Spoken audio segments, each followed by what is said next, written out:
नमस्कार दोस्तों, global trade में टैरिफ वार कोई नई बात नहीं है, लेकिन अब इसका सीधा असर इंडिया के मास मार्केट प्रोडक्ट पर दिखने लगा है, खासकर यूएस मार्केट में।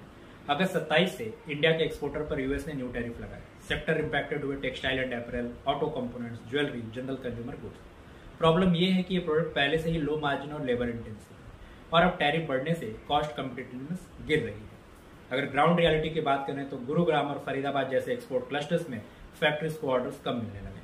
वर्कर्स को छुट्टियां देनी पड़ रही हैं, कई यूनिट्स में प्रोडक्शन भी स्लो है। एक्सपोर्टर्स कह रहे हैं यूएस क्लाइंट अब चीपर सप्लायर्स खोज रहे हैं, जैसे वियतनाम और बांग्लादेश। मतलब इंडिया का ट्रेडिशनल एक्सपोर्ट शेयर अब रिस्क में है।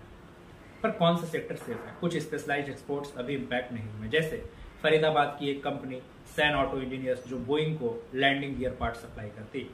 निश एंड हाई टेक प्रोडक्ट्स अभी भी यूएस मार्केट में डिमांड में बने हुए हैं। एमएसएमई सेक्टर सबसे ज्यादा इंपैक्टेड हुई, textile, leather, low value engineering goods की वजह से। कई एक्सपोर्टर कह रहे हैं क्लाइंट हायर टैरिफ पे तो कर दें, लेकिन ऑर्डर्स कट हो रहे हैं। कुछ बायर्स एडिशनल कॉस्ट एक्सेप्ट करने को भी तैयार हैं, लेकिन लॉन्ग टर्म में ये मॉडल टिकाऊ नहीं है। डेटा क्या कहता है? जनवरी से जुलाई 2025 में इंडिया का यूएस एक्सपोर्ट ग्रोथ सिर्फ 6% रहा, जबकि पिछले साल 12% था। अप्रैल और टेक्सटाइल एक्सपोर्ट सबसे ज्यादा इंपैक्ट हुए। कई कंपनीज अब अल्टरनेटिव मार्केट जैसे यूरोप, मिडिल ईस्ट, अफ्रीका में बायस ढूंढ रहे हैं। यूएस टैरिफ ने इंडिया के मास मार्केट एक्सपोर्टर के लिए कॉस्ट प्रेशर और कंपटीशन दोनों बढ़ाए हैं। टेक्सटाइल और लो मार्जिन प्रोडक्ट्स को सबसे बड़ा झटका लगा है, जबकि high tech and specialised exports safe zone में है। तो लॉन्ग टर्म लेसन क्लियर है, इंडिया को वैल्यू एडेड और हाई टेक एक्सपोर्ट्स पर फोकस करना होगा। Thank you.